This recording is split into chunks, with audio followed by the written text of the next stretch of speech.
What's up, YouTubers? It's Ernie, Blerd Without Fear, and we're going to do something a little different. I'm going to touch on a character I have never talked about on this channel, and a large part of the reason for that is going to be because this character has a TV show getting ready to come out, and I'm not going to lie, man, I'm hyped for it. Black Lightning. What I'm going to do is I'm going to break down Black Lightning Year 1.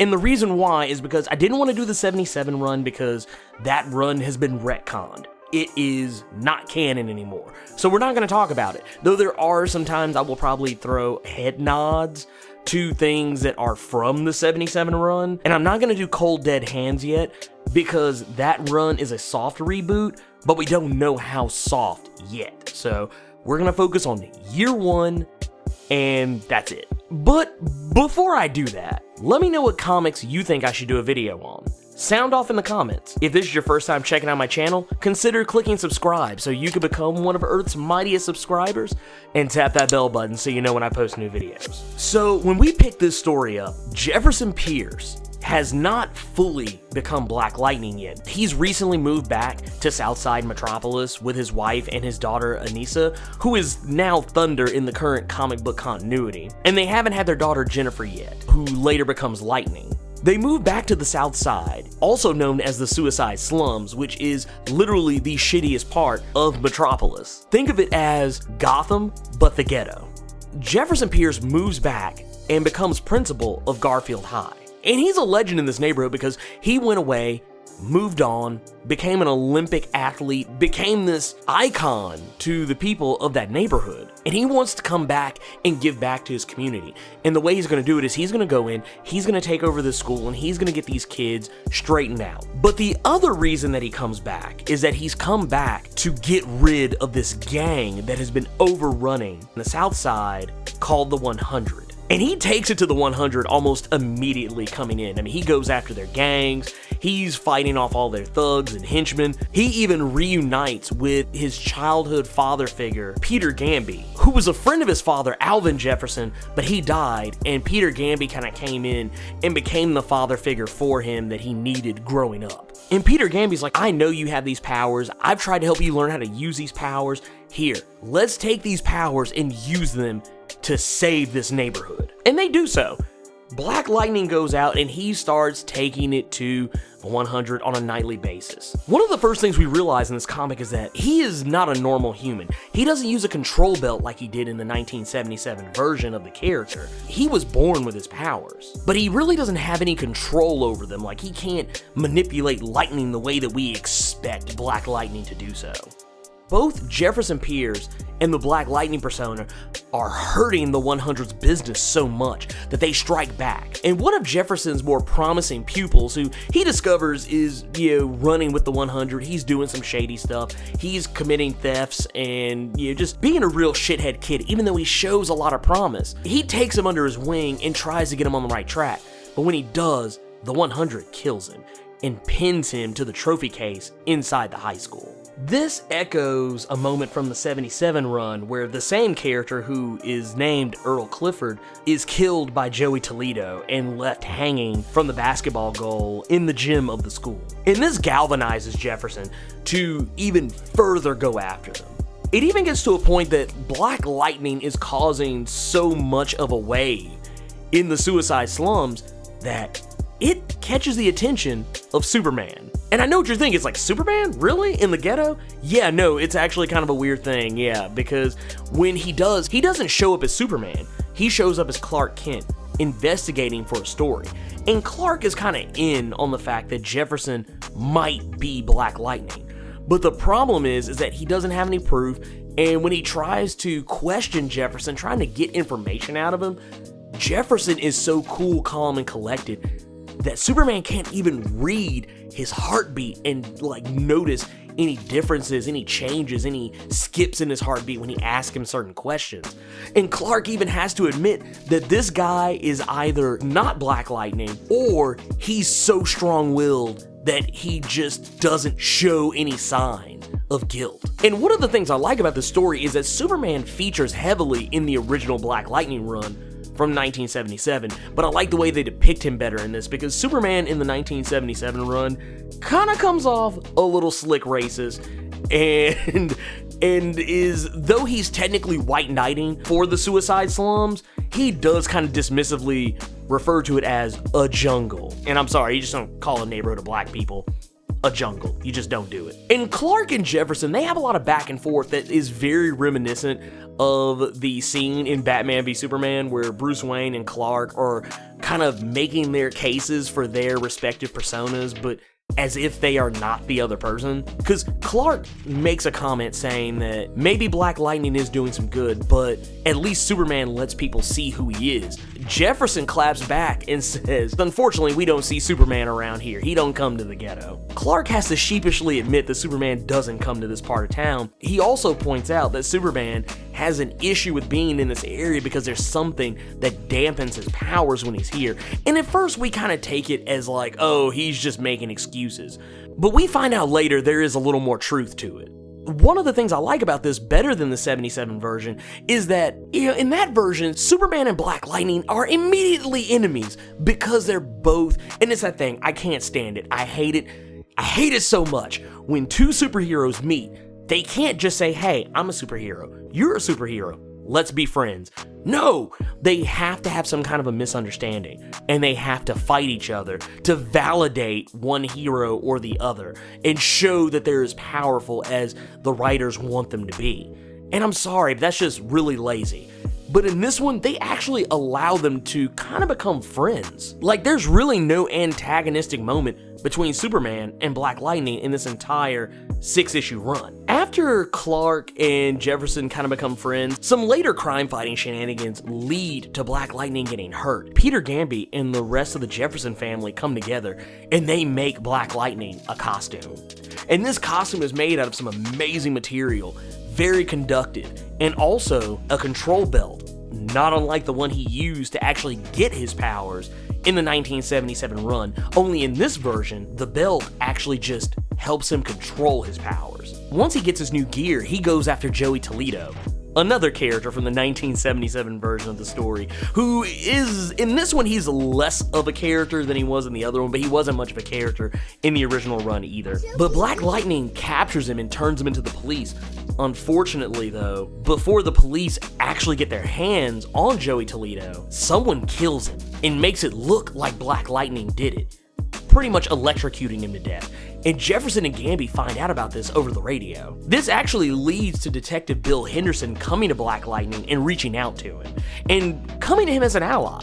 Like, even though he technically doesn't trust him, he doesn't trust Black Lightning at all, but this detective, who literally is one of the maybe only good cops on the force, decides we need an ally and we need to come together to try and take down the 100. And around the same time, another character in the story, Frank, who is Jefferson's ex-brother-in-law and also a member of the 100, a ranking member of the 100 at that, he comes to him and says, I want to make things right with my family, so in order to do that, I'm going to help you take down the 100 and try and get my family back on track. So right there, Jefferson gains more allies to help him in the fight. And it's a kind of a good thing they do become friends, because the 100 starts pulling some strings and they go after Jefferson's wife, Lynn, because she's a lawyer and she works for a law firm that she knows is dirty. Like, she's discovered all this stuff they do that's dirty.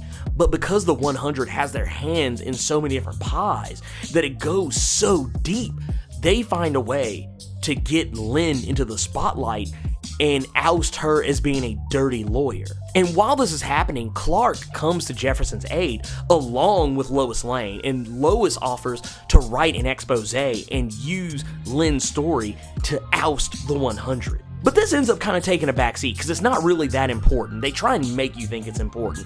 It really isn't, because what's actually happening is the 100, under the auspices of a local judge who is connected to the case that's building against Lynn, reaches out to Jefferson and says, I want to see Black Lightning. Black Lightning needs to show up at midnight and meet me in this location. And Jefferson does it, and Clark also overhears the conversation because super hearing. But when Black Lightning arrives, he finds Talia al Ghul, which is also a character that was in the original 77 series, though she only really showed up for one issue, and only for a few panels. She shows up, she helps Black Lightning defeat some thugs, and helps him defeat Malcolm Merlin. And then she just kind of says, hey, I like what you're doing good things, I want to help you out. And he refuses her help, and she goes on about her merry way. But in this one, and kind of the same thing happens, sort of, she tries to get Black Lightning to understand that you are up against something that you don't understand. And she tries to get him on board, but Black Lightning wants nothing to do with her because she is a member of the League of Assassins, and he wants nothing to do with that. Now, when the judge shows up, Black Lightning meets him, but we find out that the judge isn't really the judge, or maybe he is, but he was being controlled. And his skin starts to rip apart, and a new character arrives. It's a character we've seen teased in some of the issues leading up to this point, but we really haven't got a chance to really see exactly who he is. And we now can see him. He's this really tall, lanky, gangly looking guy, like really extended arms and legs. He just looks really weird. And we don't really learn his name until we're about 4 issues deep. But his name is Victor Swan, or Gustavin, and I'll probably alternate which one I call him just because they do the same thing, but yeah, just so you know. But during this encounter, we discover why Superman has not been able to come to the South Side, and it's because of him. The host's powers are magic, and when he wields it, he puts up a barrier that keeps Superman out, so Superman can't come to save the people of Southside, which is, it kind of exonerates Superman in a way and makes you go, oh, well, this explains things. But the real dig in this fight is that Swan reveals to Black Lightning that someone close to him has been betraying his trust this entire time. And we find out that the person who's been betraying his trust is the man who has been helping him out this whole time, the man who gave him the suit, the man who gave him the control belt, the man who's been raising him since his father passed away, Peter Gamby. Peter Gamby is responsible for Alvin Jefferson's death. And when he finds out, he immediately goes after Gamby. Jefferson comes to him man to man and demands to know why. And Gamby, heartbroken, tells him that it was either you or Alvin. The 100 came to me and told me that I had to make a choice. Either the children die or he dies. Because Alvin, much like his son Jefferson, was in the 100's face, though not doing it necessarily as a superhero, but doing it as a local neighborhood hero, like stepping up and speaking out against the 100 and trying to be a community leader, much the way Jefferson does when he's not being Black Lightning.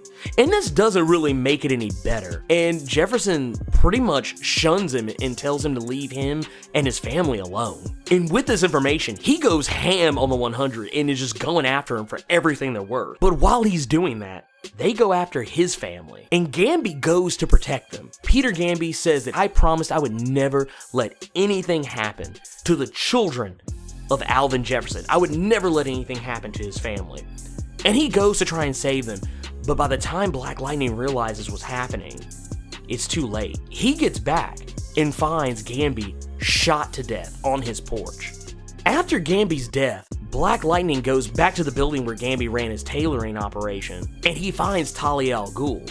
And Talia al Ghul comes clean. She's like, this is what's going on. She blows the whole thing wide open. She sits him down, hands him a cup of coffee. They unpack the whole story behind the 100 and how it dates back centuries. In 1462, this group calling themselves El Ciento, which is the 100, came together. This group of scholars and scientists and, well-learned men and women came together, and they started exploring the search for eternal life. Something that Talia is very familiar with due to her father, Ra's al Ghul. And what they wound up doing was they unleashed some form of magic that basically prolonged their life, but only if they stayed close to the land that was theirs. Kind of like an old vampire lore, kind of like how if you read old Dracula tales, they'll talk about how he had to sleep in the earth of his homeland lest he lose his strength. And what they started doing was they started stealing bodies, jumping from body to body as they went along. And what they started doing was stealing the life force from those around them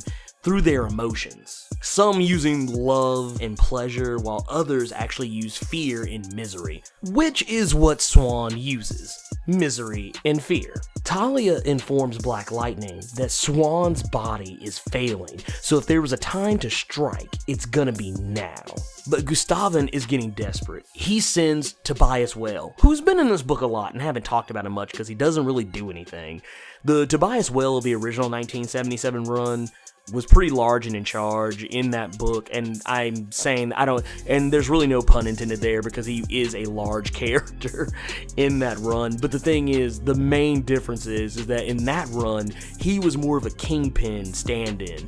Tobias Whale was this really large Kingpin knockoff who was pretty much just albino and looked kind of whale-ish. Much like the Kingpin, he was super strong, a criminal mastermind, and he looked like a big fat guy even though he was actually really muscular. In this one, he's just a normal-looking dude who happens to be really light-skinned. Tobias Whale has become an elected city council official, and he goes to the track meet for Garfield High, and him and Jefferson kind of have some words back and forward, and he even lets Jefferson in on the fact that Gustavin and the 100 have his ex-brother-in-law Frank, and they're pretty much beating the shit out of him and torturing him, which Clark finds out about when Jefferson rushes off to investigate this even further, and Superman goes after him. He catches up with Black Lightning and stops him before he tries to go after Frank, and tells him to stay at the track meet because he can do more good there. And at this moment, Gustavin strikes, and he uses his magic to kind of pull off this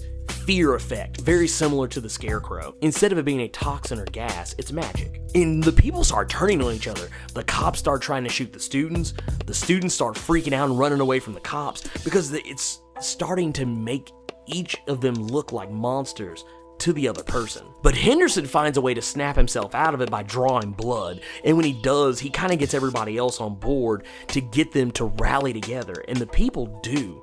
And when they do, they attack Gustavin, and they start chanting lightning, lightning, lightning. And it's really weird because, I mean, like, this dude looks crazy and freakish, and these people who were just freaking out a minute ago, it's like they lose their fear in the sight of Black Lightning. And they take him out and run him off, and Superman shows up just in the nick of time, and he gets ready to throw in the patented Superman punch, and when he does, Gustavin just dissipates. Like, it's hard to tell whether or not he actually hit Gustavin, or just Gustavin just teleported away before he could actually be hit. Either way, he's gone. And Superman returns with Frank, and that part of the family is reunited. And it's a pretty cool moment because everything starts going back to normal. The students are getting back to learning, the police are coming back to the 23rd precinct in Southside and making their presence known because, and I actually like this moment, Detective Bill Henderson says, by the end of this week, I want every last single person in here to know at least one cop by name, because he wants them to be out there and be a presence and actually take care of the community. And I thought that was it was a very heartwarming scene. And maybe not heartwarming, but it was just a really nice thing to read. And we find out that Gustavin has reached back out and has taken over the minds of some of the children from Garfield High at the Juneteenth block party. And Jefferson Pierce follows the children away because the children are leading him to where Gustavin is. And he ends up using his powers to snap them out of it and turn into Black Lightning. And the kids see him. His students see him as Black Lightning. And they're like, dude, what do you want us to do about this? And he just says, you tell whoever you want, whatever you want. I'm going to go save the day. And he does. When he shows up, Gustavin is pulling off the right. And it seems like he's transferring some of his power to Tobias Whale. Whale goes after Black Lightning, and he actually gives him a run for his money, because I guess in this particular version, he actually is a pretty good fighter, or at least close to it. But it ends up all being for naught because Black Lightning defeats Tobias Whale. Now, before Black Lightning can go all in on Gustavin pulls a few tricks out of his bag, and he takes down Black Lightning, kind of using his magic to paralyze him and put him in a vulnerable state.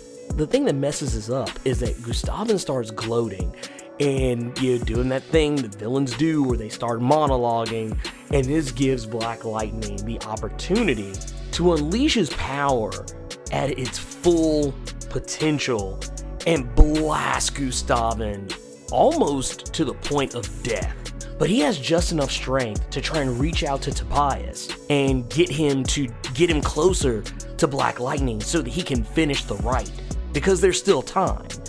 But Whale has other plans. He ends up drawing his own blood and transferring Gustavin into his body. And when he does, it actually turns him into the monstrous version of Tobias Whale from the 1977 comic. The problem is that Whale is not able to control the essence of Gustavin, and it seems like there's some kind of backfire on it, and it turns him into this gibbering madman. And this gives Black Lightning the opportunity to subdue him, and they throw him into police custody, and the day is saved. So Southside gets to breathe easy until Tobias Whale comes back, for revenge, which he obviously will at some point. It's a very quiet, very calm ending, and it kind of sets up the narrative for future Black Lightning books. And also gives you an idea of how Tobias Whale came to be, how Black Lightning came to be, and just, I don't know, kind of gives you a little more insight into that character. And you can already kind of tell that they are taking some nods from this book to inform the CW version of the show. Tobias Whale seems to be a little bit more humanized. He's not the more monstrous version of the character that we see here. He seems almost more like the character we see before he turns into the weird demonic monster, that he becomes at the end of the book. But I wonder if they'll actually do that down the road. I don't think they'll do it with magic, but maybe they'll do it in some other way. Maybe through like science or something like that. I will say though, that is kind of one of the only real bummers on this book, is that it does just kind of end. And that's it. I mean, there was nothing else after that. I mean, there was no continuation except for a later series that they did not long after that, which, I mean, which is fine. I mean, that's fine. I mean, I think this book's real purpose is just to fix Black Lightning and retcon him into being more of a meta-human than being a regular human, which it pulls that off very nicely. But anyways, let me know what you all think about Black Lightning. Are you excited for the TV show? And are you going to check out this book? Or maybe you've read it before. Let me know what you think about it. Sound off in the comments. If you enjoyed this video, click the like button. And if you want to see more awesome videos like this one, be sure to click subscribe so you can become one of Earth's mightiest subscribers, and tap that bell button so you know when I post new videos. Once again, thank you for taking the time to watch this video, and I'll see you next time. Plus Ultra.